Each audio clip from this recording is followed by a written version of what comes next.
मेरा बच्चा भी हेलीकॉप्टर उड़ाने वाला बन जाए, मेरा बच्चा भी पायलट बन जाए, मेरा बच्चा भी अच्छा डॉक्टर बन जाए, मेरा बच्चा भी MBBS बन जाए। जब मैं थाने के अंदर जाऊं तो मेरे शहर का भी बंदा वहां मुझे मिले। जब मैं थाने के अंदर जाऊं, जब मैं दूसरी सरकारी महकमे में जाऊं तो वहां हमारे लोग भी हमें नसीब हों, हमारा बच्चा भी IAS बने, हमारा भाई भी IPS बने, हमारा भाई भी इंस्पेक्टर बने। हर किसी की तमन्ना होती है, लेकिन गरीब रक्षा चला करके जब 150 रुपए की मजदूरी करके घर जाता है, एक तरफ उसकी औलाद होती है, दूसरी तरफ उसके घर के राशन का डब्बा होता है। सोचता है स्कूल में भेजूंगा तो भूखा मर जाऊंगा, सोचता है राशन लाऊंगा तो मेरे बच्चे जाहिल रह जाएंगे, लेकिन पेट कहता है कि भाई खाने के लिए राशन ले आ। 150 रुपए में, 200 रुपए में अच्छे कॉन्वेंट स्कूल के अंदर, किसी बड़े डिग्री कॉलेज के अंदर गरीब नहीं पढ़ा सकता है, नहीं पढ़ा सकता है भाई। जब सरकार हमारे वोटों से बनती है तो हमारे लिए अच्छा अस्पताल बनना चाहिए कि नहीं बनना चाहिए? जब हम MLA अपने वोटों से बनाते हैं तो हमारे लिए अच्छा स्कूल, अच्छा कॉलेज, जिसके अंदर बिला तफरीक मजहब और मिल्लत, ना उसमें हिंदू की पहचान हो, ना उसमें मुसलमान की पहचान हो तो सिर्फ एक हिंदुस्तानी की पहचान हो, सबको फ्री में तालीम मिले।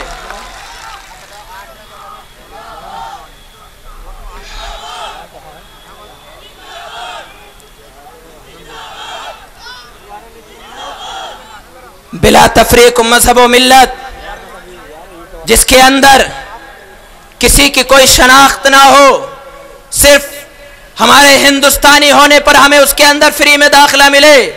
वहां यह ना पूछा जाए कि तुम किस मजहब से ताल्लुक रखते हो, बस ये पूछा जाए कि तुम इस असेंबली में रहते हो कि नहीं रहते हो। इसलिए कि हम जिन उम्मीदवार को कामयाब करके वहां भेजते हैं तो वो बेचारे कहते हैं कि भाई हमारी मजबूरी है। हम आपका काम कितना कराएंगे? क्या हमारे बहुत ही खास तौर से हमारी पार्टी से मोहब्बत करने वाले हमारे प्रशासन के लोग यहाँ मौजूद हैं। जहां हमारी पार्टी का नाम आता है बस कि भाई ओवैसी साहब आएंगे और भड़काऊ भाषण देंगे भाई। तो हमारे नुमाइंदे जिन्हें हम वोट की ताकत से असेंबली के अंदर भेजते हैं, वो हमसे दिलासा देते हैं कि हम आपकी बाइक छुड़वा देंगे, हम आपकी बाइक छुड़वा देंगे, हम आपको पकड़वा देंगे, हम आपको छुड़वा देंगे। तो हमें पकड़वाने छुड़वाने के नाम पे वोट नहीं देना है, हमें अपने बच्चों के मुस्तकबिल पे वोट देना है, हमें अपने मुस्तकबिल पे वोट देना है। हमें ये नहीं देखना जाकर के डॉक्टर भीमराव अंबेडकर साहब का कानून जो इस मुल्क के अंदर मौजूद है, इस मुल्क के हर शहरी को बराबरी का हक देता है, बराबरी की इज्जत इस मुल्क के हर शहरी के पास में मौजूद है। अगर मैं कुछ गलत करूंगा तो भीमराव अंबेडकर साहब का कानून मुझे सजा देगा, अगर मैं कुछ गलत नहीं करूंगा तो यही कानून जो इस मुल्क के अंदर नाफिज है वो मुझे इंसाफ दिलाएगा, और हमारे प्रशासन के लोग हमें इंसाफ देते हैं। ऐसा नहीं कि नहीं देते, ऐसा नहीं है कि नहीं देते। ये लोग या हमारे तमाम प्रशासनिक अधिकारी हर किसी को इंसाफ देने की बराबरी और इंसाफ देने की भरपूर कोशिश करते हैं। जिसके हल्के में जिसके पास जितने अधिकार होते हैं वो अपने हल्के के अंदर वो पूरे इंसाफ करने की कोशिश करता है, लेकिन इंसाफ डगमगाता है हमारे नुमाइंदों से। जब मेरे जैसा गरीब थाने के अंदर जाता है, थाने के अंदर जब जाता है तो हमारे हजरत जी जो जिनको हम नुमाइंदा बनाते हैं वो कहते हैं कि जब तक हम नहीं आए हम आपको ऑर्डर ना करें, इंसाफ का काम मत करना। इंसाफ यहाँ डगमगाता है, इल्जाम हमारे इन अधिकारियों पर रख दिया जाता है। नहीं भाई, ऐसा नहीं है। मैं इस बात की खास तौर से वजाहत करना चाहता हूँ। उन लोगों को पहचानिए जो हमें पकड़वाने और छुड़वाने का काम करते हैं। उनको पहचानिए, उनसे किनारा कर लीजिए। और किनारा करने का सबसे अच्छा और सच्चा तरीका, हमारे पास इस मुल्क के अंदर कुछ भी नहीं है, सिर्फ वोट है। हम अपने वोट से इतना किनारा कर सकते हैं कि जब हम उन्हें वोट नहीं देंगे, अपने उम्मीदवारों को वोट देंगे, तो आपको किनारा करने की जरूरत नहीं है, बल्कि वो खुद ब खुद हमसे किनारा हो जाएंगे कि नहीं हो जाएंगे। इसलिए आप वो कौम हो जिसके बारे में कहा गया कि जुल्म के सामने जो लोग नहीं झुकते हैं, यह आपके बारे में कहा गया। आप जुल्म के आगे झुकने वाले लोग नहीं हो। जुल्म के सामने जो लोग नहीं झुकते हैं, वो बुलंदी पर पहुंचकर भी नहीं रुकते हैं। जो लोग जुल्म के सामने नहीं झुकते हैं, वो लोग बुलंदी पर पहुंचकर भी नहीं रुकते हैं। सिर्फ एहसास बदलना है ज़माने का मुझे, सिर्फ एहसास बदलना है ज़माने का मुझे। जो मुखालिफ हैं मेरे दोस्त भी हो सकते हैं। और हम पे आतंक के इल्जाम बहुत आते हैं। हम तिरंगे को भी बेटी की तरह रखते हैं। हम पे आतंक के इल्जाम बहुत आते हैं, तो वो सुन लें कि हम तिरंगे को भी बेटी की तरह रखते हैं। मेरे दोस्तों,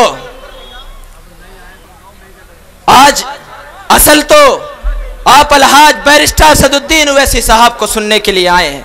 मैं भी उसी मकसद से आया हूं, लेकिन मुझे यहां मुखिल कर दिया गया आपके सामने। न जाने आप मुझे झेल रहे होंगे या बर्दाश्त कर रहे होंगे या गौर से समाअत कर रहे होंगे। मेरे दोस्तों,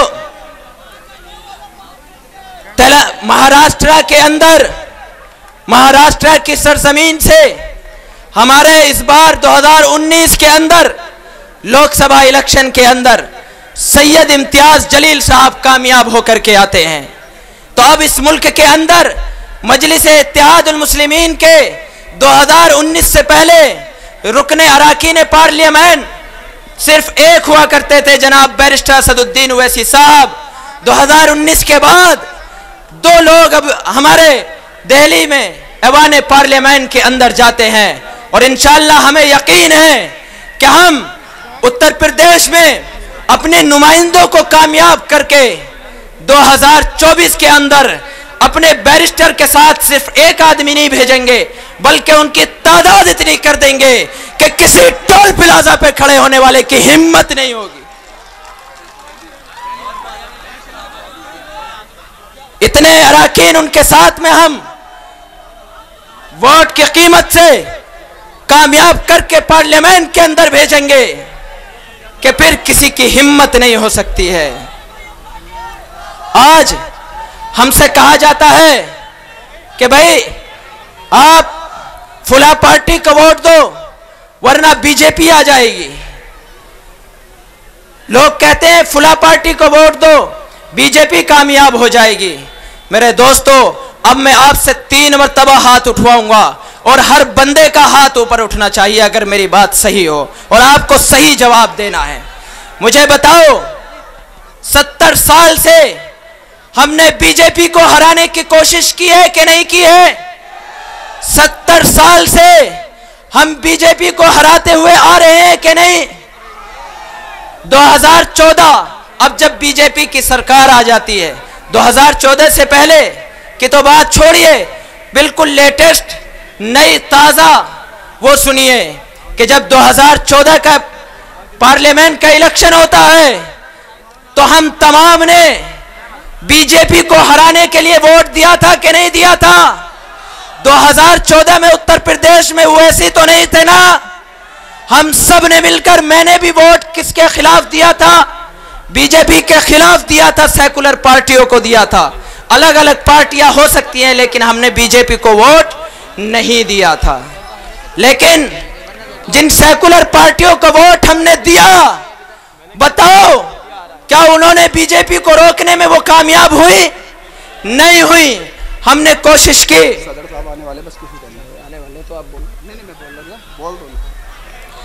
भाई 2014 के अंदर जब हमने बीजेपी को हराने के लिए, जो दूसरी सेकुलर पार्टियों के लोग हमें लॉलीपॉप देते हैं, हमें ये तमगा थमाते हैं वरना ऐसा हो जाएगा, लेकिन हमने सेकुलर पार्टियों को वोट दिया। हमारे इस मुल्क के अंदर भारतीय जनता पार्टी की सरकार बनती है।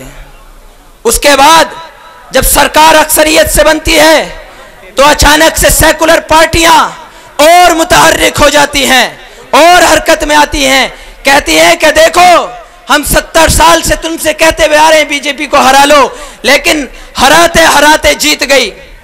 लिहाजा अब 2017 के अंदर जो यूपी का इलेक्शन था उसमें हमसे कहा गया कि अब आपको ये गलती नहीं करनी है।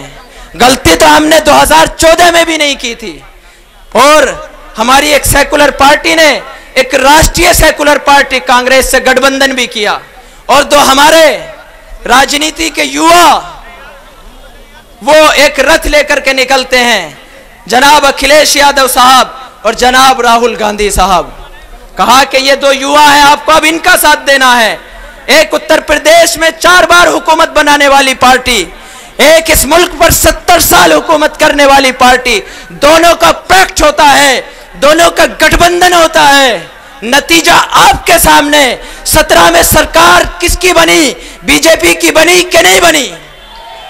किसी ने वोट दिया आप में से बीजेपी को? नहीं दिया। लेकिन सरकार किसकी बनी?